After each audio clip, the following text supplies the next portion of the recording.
სალამი მოგესალმებით, ვაგრძელებთ ჯონ მაკარტურის საუბრების ქართულ ენაზე ატვირთვას და შემდეგ კითხვას სვავს ვინსი,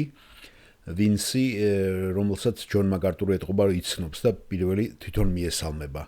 სალამი ვინს, სალამი ჯონ, მე მაქვს რამდენიმე კითხვა იმასთან დაკავშირებით, თუ იქნება სულიწმინდა მარადისობაში, რა მდგომარეობაში იქნება და რა როლს და რა ფუნქციას შეასრულებს სულიწმინდა მარადისობაში.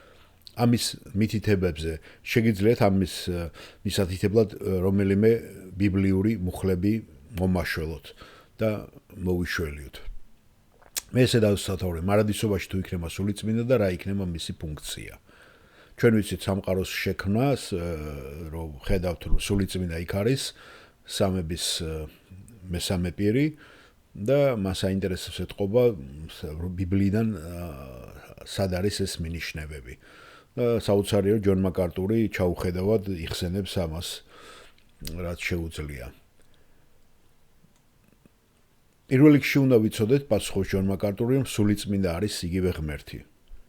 და თქვენ გაინტერესებთ, იქნება თუ არა ის იქ.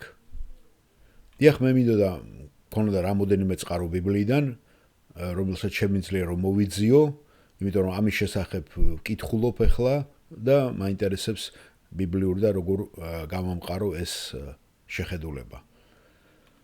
ესე იგი, მისი გამოყოფა დანარჩენისგან არ ამგონია რომ სწორი იყოს, არ ვიცი შემიძლია თუ არა მასე უცებ მოვიფიქრო რომელიმე ადგილი, სულის წმინდის გამოყოფა სამების დანარჩენ ნაწილისაგან, იმიტომ რომ ის მარადიულია. ცხადია ის ისეთივე მარადიულია, როგორც სამების ნებისმიერი სხვა წევრი, რადგან ის არის ღმერთი, მესამე პირი. ასე რომ მისი მარადიული ბუნება დაკავშირებული მის ვინაობასთან, მის პიროვნებასთან. აბა ვნახოთ, შევეცადოთ ებრაელთა წერილში, მე-9 თავში, თუ ეს დაგვეხმარება, სადეთ მე-14 მუხლი, მე-13 მუხლი და მე წავიკითხავ მე-11 მუხლიდან. ებრაელთა წერილის მე-9 თავს. ხოლო ქრისტე, კეთილი მომავლის მღვდელთავარი, მოვიდა დიდი და უფრო სრულყოფილი, ხელთუქმნელი კარვით, ესე იგი არა ამნაირი შექმნილით, არა ვაცთა და ზვარაგთა სისხლით, არამედ საკუთარი სისხლით შევიდა ერთხელ წმინდათა წმინდაში და მოგვიპოვა საუკუნო გამოსყიდვა. ვინაიდან თუ ვაცთა და კუროთა სისხლი და დეკეულის ფერფლის მკურება წმინდას ყოფს გაუწმინდურებულთ, რათა განიწმინდოს სხეული, მით უმეტეს ქრისტეს სისხლი, რომელმაც მარადიული სულით, ნახეთ, აქ არის მინიშნება ჯონ მაკარტური ესაც ამბობს. ესე იგი, ქრისტე სული ერთი და იგივეა, ხომ? რომელმაც მარადიული სულით შესწირა ღმერთს თავისი უბიწო თავი. განწმენდს ჩვენს სინდის მკვდარი საქმეებისგან ცოცხალი ღმერთის სამსახურისთვის. ხედავთ რა მოვალეობას ასრულებს სულიწმინდა, რომ მარადიული სულით აკეთებს ამას. ამიტომ არის ის ახალი აღთქმის შუამდგომელი, რათა მისი სიკვდილის შემდეგ, რაც პირველ აღთქმის დროს ჩადენილი დანაშაულების გამოსვლად მოხდა, მათ ვინც მოწოდებული არიან მარადიული მემკვიდრეობისათვის, მიიღონ აღთქმული. ახლა იქ არის მინიშნება და ამბობს ჯონი, ეს არის მინიშნება სულიწმინდის მარადილობაზე. თუ თქვენ აქედან დაიწყებთ, მერე შეიძლება სხვა წყაროებსაც მიაკითხოთ.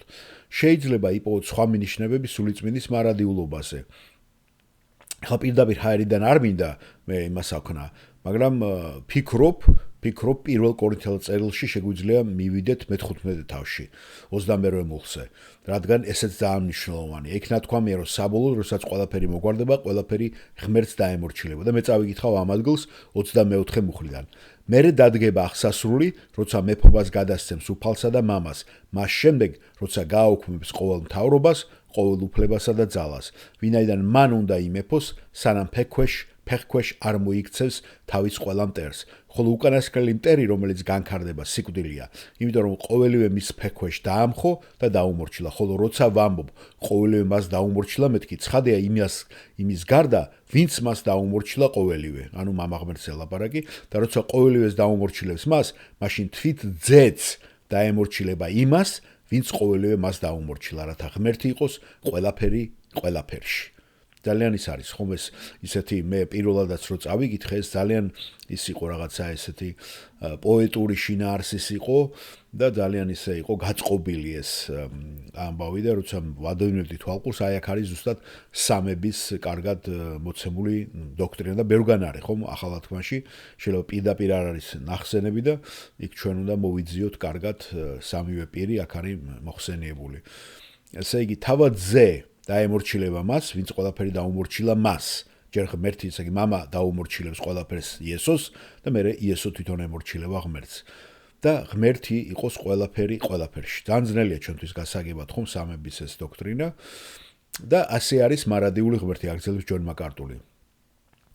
ყველაფერი საბოლოოდ მარადიულში გადაწყდება. და ფიქრობ, რომ როგორც გითხარით, ებრაელთა მე-9 თავის ეს მე-14 მუხლი აქ მინიშნება მარადიულობაზე, სულიწმიდის მარადიულობაზე. და კითხვის ავტორი ვენცი აგრძელებს და რა იქნება ჯონ მისი ფუნქცია, რა არის მისი მსახურება თუ გნებავთ, რა შეასრულებს ის, რა როლს. და ჯონ მაკარტური პასუხობს, იმ ყველაფერს შეინარჩუნებს და ისევე, რასაც ხეხლა აკეთებს, იგივე გააკეთებს იქ. გულისხმობ, ღმერთი არის უცვლელი, როდესაც მარადილობაში მივალთ, ღმერთი არ შეწყვეტს იმას, რასაც ის ახლა აკეთებს. თუ ეს მარადილობა ჭეშმარიტი იქნება, მას მოუწევს ამ ჭეშმარიტების შენარჩუნება. სულიწმინდა გააგრძელებს იმის კეთებას, რასაც სულიწმინდა ყოველთვის აკეთებდა.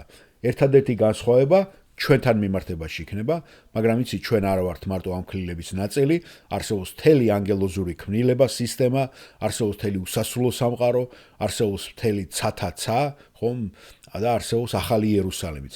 არსებობს ღვთისმსამყოფელი და ყველა ის წამოწყება, რომელშიც ღმერთი მონაწილეობს და ყველაფრის ამის შენარჩუნება ჭირდება. და რა როლსაც არ ითამაშებს სულიწმინდა ყოველთვის, იმას შეასრულებს, რასაც აქ აკეთებდა და გააგრძელებს იგივე მონაწილეობის მიღებას. მე მგონი ეს დაგაკმაყოფილებით. დიახ, მადლობ ჯონ პასუხისათვის.